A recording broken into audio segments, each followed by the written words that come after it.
If you've been on YouTube for a while now, then you've probably heard of YoungYong Tales. He's an animator on YouTube and he's a big fan of bug types. He's done a few Nuzlocks in the past, so today I'm going to try to beat his bug-only Nuzlocke in Alola.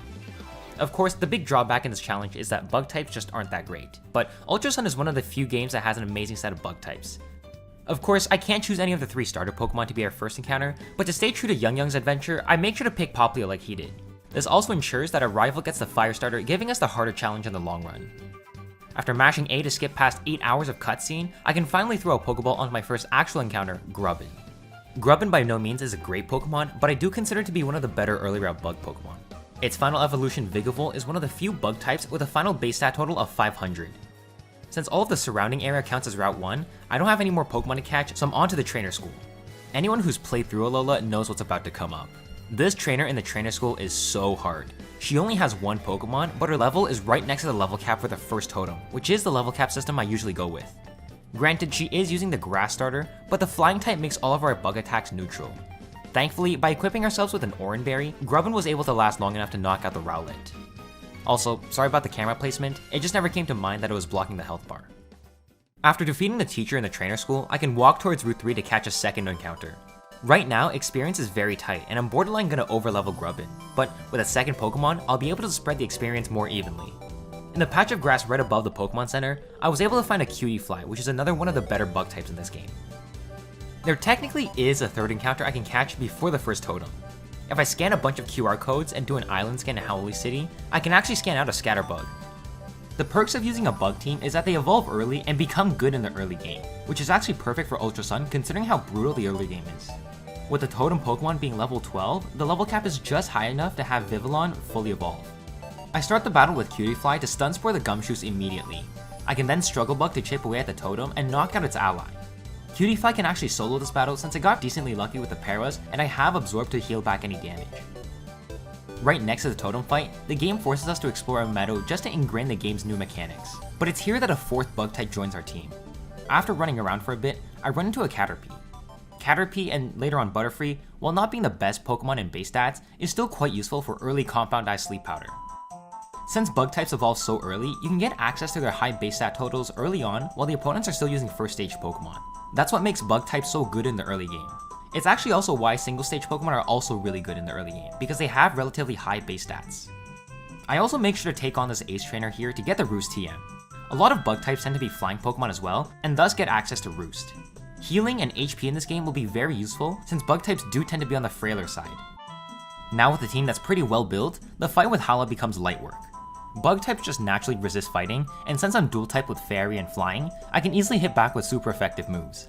Draining Kiss from Cutiefly solos his Machop and Makuhita, and Vivillon can gust the Crabrawler. So, this gets me the win very easily. With Melee Island basically complete, I backtrack a little just to get some items and TMs. I can also teach Thief to one of my Pokemon to steal some leftovers from Wild Munchlax. Having arrived on Hiehia Beach, I grind Mantine Surf a couple times to get enough battle points to teach Signal Beam to my Pokemon.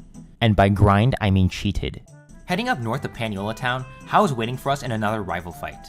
Last time I fought him, I utterly destroyed him, but this battle's a little more tricky. His Torracat's now evolved, which means that it can actually deal damage to us. I need to start the fight by first putting it to sleep, then swapping the Grubbin to Mud Slap drop its accuracy so it never hits us.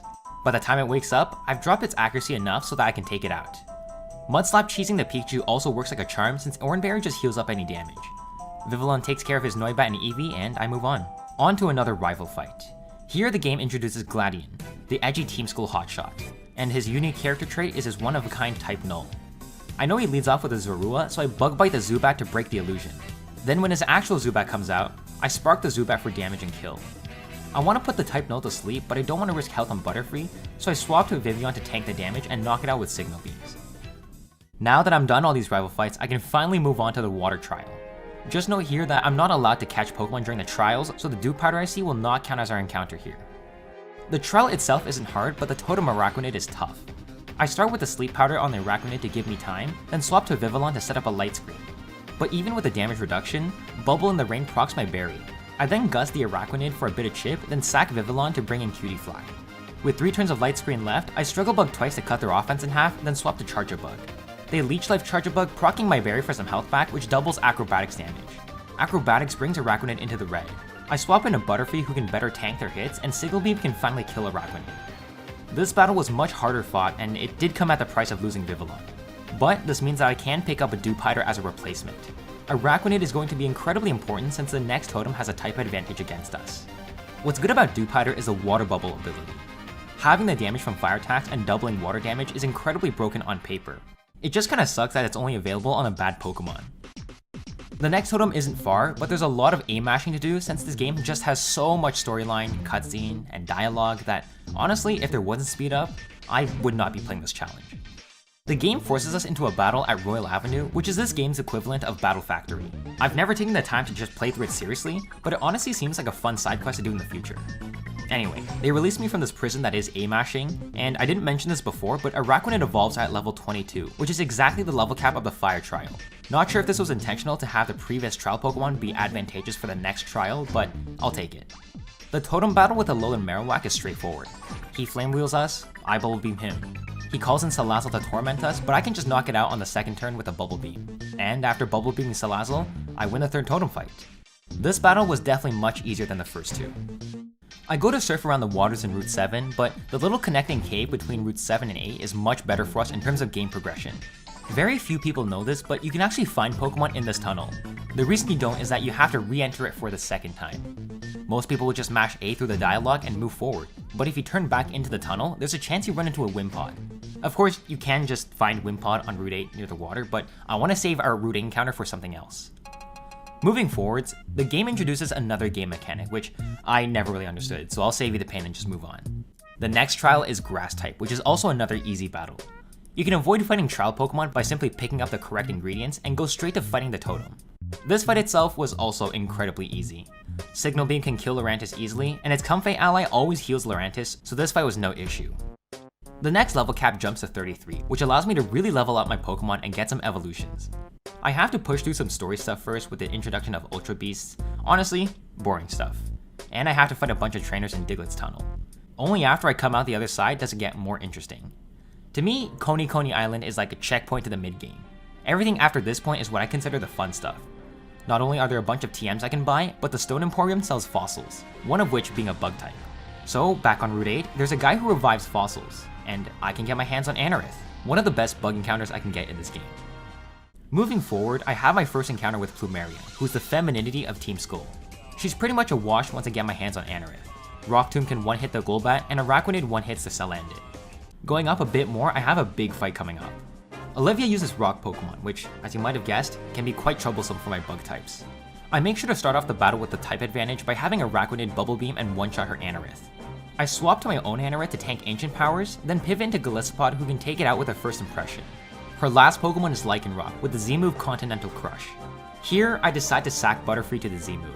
Nothing on my team can really survive a Continental Crush, and Butterfree is my least valuable Pokemon, so this is the right play to make. At least this way, Golisopod can come in and revenge kill with a Brick Break. After putting Butterfree to rest, I head back to Hiahia City and go back to Route 4. If I do another island scan here, I can scan out a Beedrill.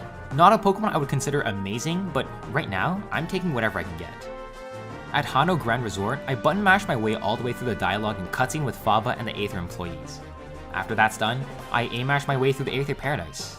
This game just has way too much skippable content. Anyway, after meeting Lusamine in person for the first time and fighting off a literal alien Pokemon, they send me off to Ula Ula Island. I land in Mali City, and before doing anything, I head straight to the gardens because I can catch another Pokemon. By walking in the grass for a bit, I can find myself a Masquerain. I also make sure to buy up some useful TMs in the Pokemart like U-Turn and Shadowclaw. Route 10 also has another Pokemon for us. Pineco and Fortress especially are great Pokemon. It's one of the few tanky bug types, so it's going to be extremely important as a support Pokemon.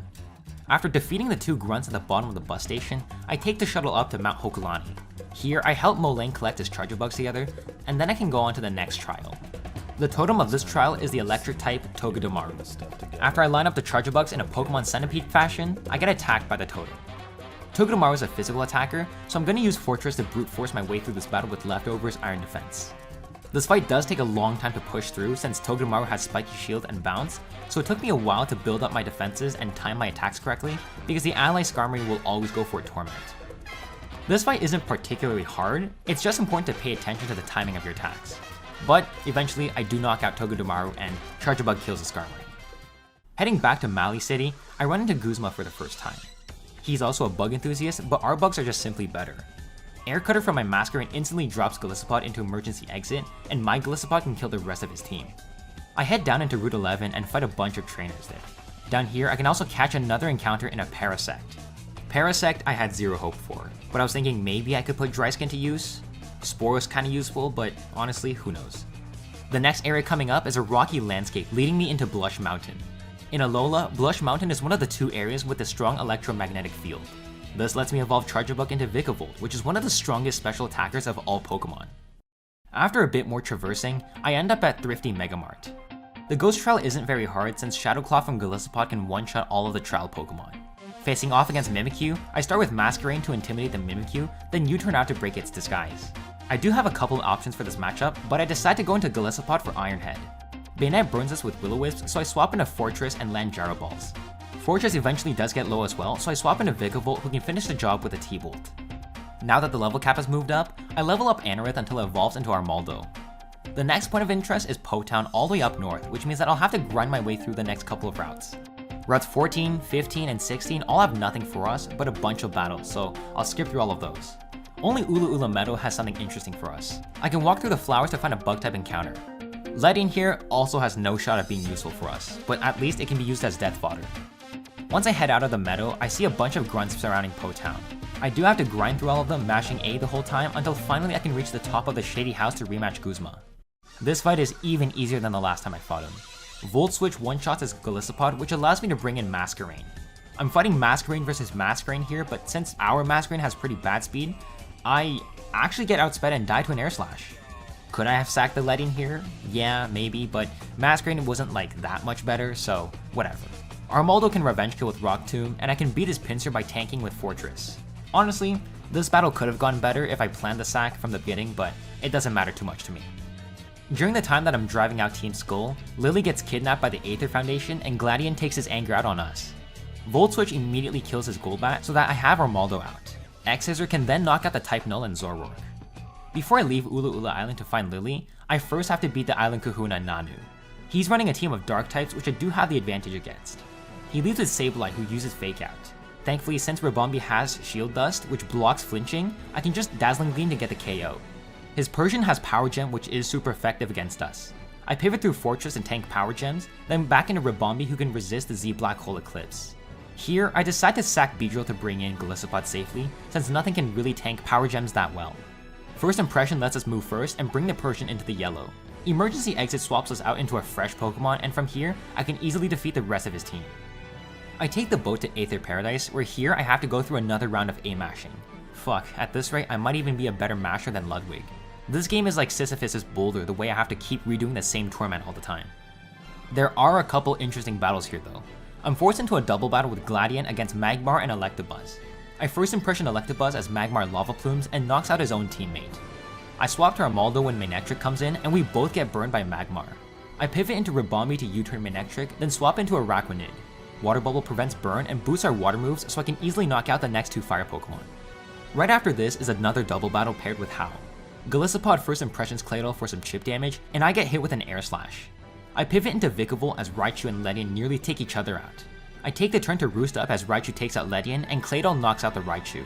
I swap in Fortress as Darkest Lariat feints the Claydol, and Darkest Lariat also takes out the Hypno too, as I'm just sitting here like decoration. Bruxish finally knocks out Incineroar with an Aqua Jet just to bring in Leafeon. Giga Drain kills the Pupitar, and Bruxish goes down on the next turn. These are 2 battles that kinda spice up the game, but realistically, you're probably just gonna speed through them as well. Next up is, well, another battle against Guzma. Geez, at this point it might just be a contest between me and Guzma. Well, you know what? Time to show him the true power of bug types. I start with Vikavolt and Protect to prevent first impression damage. Then I swap into Parasect who has Dry Skin ability.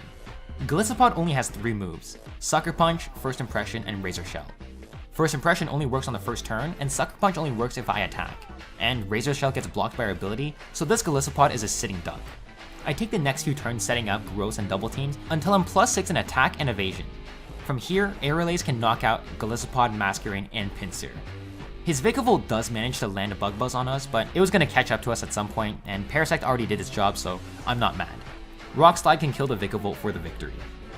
With that fight done, I'm nearing the end of this boss rush, where Lusamine reveals her true colors. She leads out with Clefable. Fortress poisons the Clefable, which doesn't actually do damage because it has Magic Guard, but at least it doubles our Venoshock damage. As Clefable goes down, Lopunny comes in. Protect scouts out Ice Punch instead of Fire Punch, which it does have, and I swap to Araquanid anyway. Lunge reduces its attack, then Leech Life knocks it out. Golisopod swaps in to First Impression the Lilligant and gets the kill. I liquidate the Beware to get some chip damage, but eventually swap out to Armaldo to stall it out and kill with Brick Breaks. I swap to Ledian on the Milotic for the sacrifice, then bring in Vikavolt who can Thunderbolt to earn the victory. Having been defeated, Lusamine goes completely psycho and enters the alien portal, which ends this phase of the story. Gladion takes us to Seafolk Island to continue through the Nuzlocke. The Pokemart here has a bunch of useful TMs that I make sure to buy, and I head back to Route 17 to catch a missed encounter. In the wild grass here, I can catch an Ariados, probably another fodder Pokemon, but we'll see how much I need him in the fights coming up. I head east towards Ancient Pony Plains, where I unlock Machamp Shove. Hapu takes us to Executor Island to retrieve the Sun Flute, but on our way there, I can pick up another encounter in Pinsir. Now unlike the past few Pokemon, Pinsir is definitely a great Pokemon with good stats and good moveset. It'll definitely be seeing usage in this Nuzlocke. After clearing the local Executor of their Pinsir pest, I head up to Vast Pony Canyon. I'm blocked by Team Skullgrunts and Ultra Officers who challenge us to a battle, but Fortress can take them all on. The canyon itself has a bunch of strong trainers that I do have to be careful in fighting, but nothing too difficult. There's also a bunch of TMs to collect on the way, which reminds me to backtrack to places I can use Machamp Shove to get TMs. Eventually, after another grind through a long route, I reach the next trial gates. The next totem Pokemon is Totem Komao, a Alola pseudo-legendary. It's quad weak to Fairy, and I do have Dazzling Gleam on Ribombee, but Komao is also starting the battle with an Omni Boost, plus it's holding a Rosalie Berry to cut down its Fairy weakness. And it has Poison Jab, which most definitely kills Ribombee. So, my only plan for this fight was to Toxic with Fortress and stall it out. Look, honestly, there was no other way. As much as I proclaim bug types to be good, they just aren't that good. But 5 turns later, Komao goes down, winning us another trial. Immediately up next is the Altar of the Sun. I bring Solgaleo out of hibernation just to get consumed by Necrozma, and I fight Duskmane Necrozma leading with Golisopod. I attack with a neutral First Impression for a little damage, but its defenses are too high. I set up an Iron Defense just to better tank hits, and Liquidations knock out the Solgaleo. Weirdly enough, it's here that I discover something quirky about Golisopod that I didn't know before. That's very interesting to know. Emergency Exit will not activate in trials? Assuming special Pokemon, because this is not a trial, but it's just like a special Pokemon, right? Interesting. With Necrozma defeated, he returns to Ultra Megalopolis. I do have to fight him again, but this time in Ultra form. Now this fight is incredibly hard since he starts the battle with an Omni Boost on top of broken stats. If you've seen YoungYong's video, then you'll know just how hard this is because even he wiped at this fight. But I'll show you guys an easy way to win this battle. Golisopod is holding a Focus Sash that you can get in Pony Wilds, and since this is considered a trial Pokemon, Emergency Exit won't activate, meaning that I can get off an Endeavor at 1 HP. Then on the next turn, I can easily knock out Necrozma with a simple Sucker Punch. Or you can just Toxic Stall, but with that, Necrozma goes down and the plot is concluded. All that's left for us is the final trial and the Elite Four. For Mina's Fairy trial, it requires that I go back and collect petals from all the other trial captains. Against Mina's Fairy types, Gyro Ball from Fortress was all I need to win. Ilima's normal types couldn't damage my Rock type Armaldo and went down to a couple Brick Breaks. Between Lana and Malo, you only have to fight one of them, and thankfully it's the one that I have a type advantage against. My Bug types have super effective moves for all of her Grass Mons, which gave us the victory. As you might have guessed, Kiawe's fight gave us a little bit of trouble. I did have a Araquanid who has the advantage against Arcanine, but Talonflame's Brave Bird kinda murks our whole team. I sacrificed Ribombee to bring in Golisopod. Golisopod can't kill here, but I'm playing into the crit so that Brave Bird recoil brings Talonflame down low into Emergency Exit. This will give us a free switch into Vikavolt, who can Volt Switch to kill and bring out Armaldo against Marowak. From here, Rock Slide can kill the Marowak for the victory. Going up to Mount Hokulani, Molayne just gives us his petal, and the fight with Sophocles went a lot better. Teaching Drill Run to Fortress meant that I had a super effective move and I could easily deal with his team of electric types. I did come very close to Magnezone, but a victory nonetheless. Sophocles brings us to the Aether House, but Nana just gives us his petal as well, completing the collection that I need. After Mina weaves the petals into a flower, Totem Ribombee attacks us. This fight, I'm gonna be honest and say that it's damn near impossible without cheese. Ribombee starts out with a +2 Omni Boost. I lead on with Fortress to Toxic Ribombee, and I stall my way to victory. At least the Grand Trial against Kakuna Hapu is a bit more interesting. I send out Araquanid against her team of ground types. Liquidation with Stab and Water Bubble instantly KOs her Golurk. Her Flygon only has special moves, which is our preferred defensive stacked, so Liquidation also knocks it out. Out next is her ace Mudsdale with Z Tectonic Rage. I knew this attack was coming, so I clicked Protect to reduce the damage, and on top of being resisted, it just basically did no damage. Liquidation again picked off another kill. Levitate from Vikavolt renders her Gastrodon useless, and Energy Ball hits quad effective to finish the Grand Trial. Having conquered all the team's Totem Trials and Kahunas, the only thing that stands between us and a victory is the Elite Four. Before going up Mount Lanakila, which is this game's version of Victory Road, Gladion challenges us to another battle. I Volt Switch the Crobat to give us a free switch into Pinsir, and Lucario might be disguised as Zoroark here, so I use Protect to scout the moveset. I do predict it correctly because Zoroark reveals itself to use Z Black Hole Eclipse, which does little damage, but Stab Night Days knocks me out instead. Golisopod revenge kills with priority first impression, and Ferrothorn can stall out Silvally. Finally, Liquidation from Araquanid can take out Lucario. If I'm being honest, it's probably not good that I lost another Pokemon this far into the game, since I was considering Pinsir for the Elite Four. But I still do have one very last encounter. If I head back into Lush Jungle and enter the cave portion of this route, there's a 1% chance I run into the encounter. This grind took me so long that I even decided to brush my teeth through this process, but eventually I do manage to find it. We got it, holy shit, we got it. Oh my god, okay. Now that we are at the Elite Four, the level cap is 57. And if you are wondering, Larvesta doesn't become useful until 59 when it evolves. So how will I bring Larvesta to its evolution? Well, two things. For starters, level cap only applies until I enter the Elite Four, so any levels earned in here is valid. But secondly, I can edge myself to the tip of level 57 so that I'm basically level 58. By keeping XP share on for these battles, Larvesta can safely earn levels in the back while my other Pokemon are battling. So now the question is to find an Elite Four member that I can face without needing Larvesta. And luckily I can start with Acerola. Against Bayonet, Payback deals double damage and I can knock it out with a critical hit.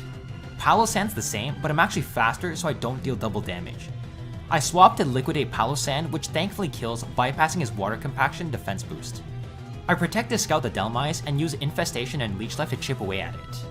Frostlass is frail and nearly dies to a Liquidation, and a second one knocks it out. I swap to Vikavolt as Drifloon sets up Amnesia, and T-Bolt doesn't do too much damage. Thankfully though, the Drifloon can't actually deal too much damage to us, so a third T-Bolt can finish the battle. This fight ended easily, but it didn't give us enough XP to evolve Larvesta. This means that I'll have to fight another battle before Larvesta can evolve. The next easiest fight is Olivia. Leading with Ferrothorn, I can set up a Reflect, then Volt Switch to Armaldo. With Battle Armor, I set up +6 defense and evasion and Iron Tail her team to victory. This plan by no means is perfect, and there's still a chance that they do land a hit past all my evasions, and they still might crit us. But I'm here to use all the gimmicky strategies no matter how cheese they are. They actually do manage to get us with a Thunder Wave, but at that point in the game, it was too late for her team. I do actually run out of Iron Tail PPs at the Cradilly, which does force me to switch, but Vikavolt can easily pick up the victory from here. More importantly, with the second fight done, this means that Larvesta can reach level 59 and evolve into Volcarona. This makes it incredibly important for Molayne. Leading with Fortress, I Stealth Rock to break Sturdies, then Light Screen to reduce damage. I Volt Switch out into Golisopod, who can taunt the Klefki, forcing it to use a Flash Cannon into Volcarona. From here, Volcarona can Quiver Dance for boosts and Flamethrower sweep Molayne. That's number 5. Kahili, as you might have guessed, was a bit of a challenge. Braviary Brave Bird's dealing massive damage, so I need to get off a Reflect. I Volt Switch into Armaldo and set up maximum Iron Defense and double teams. Thankfully, with Armaldo's Rock typing, we do have access to Rock Slide to clean up her team. And at last, we have one final battle. Leading Golisopod against Raichu, First Impression with priority picks up the kill. Crabominable Stone Edges, emergency exiting Golisopod for Volcarona. I Flamethrower immediately to remove the Crabominable, then U-turn out to Armaldo. Zoomla and Stone Edge one-shots the Noivern. Tauros then comes in to intimidate Armaldo. My counter is Fortress, so I sack Armaldo to bring it in safely. Gyro Balls can slowly chip away at it, but Hao opts to switch for Incineroar. I swap to Araquanid on the Z Inferno Overdrive and Liquidate for an easy kill. Tauros then comes back in to intimidate my Araquanid. I sack Araquanid to bring in Fortress, then Volt Switch to Vikavolt, who can T-Bolt to kill. His final Pokemon is a Leafeon, and with my Vikavolt out with Stab Bug Buzz, this was game over. And there we have it. We have beaten YoungYong Tails, Bug-only, Nuzlocke, and Ultra Sun. This challenge was a lot of fun, but definitely not an easy type to Nuzlocke. Alola is a brutal region to play, and this probably wouldn't have been possible without such great encounters. As always, if you do want to see more Nuzlocke content, make sure to like and subscribe, and stay tuned.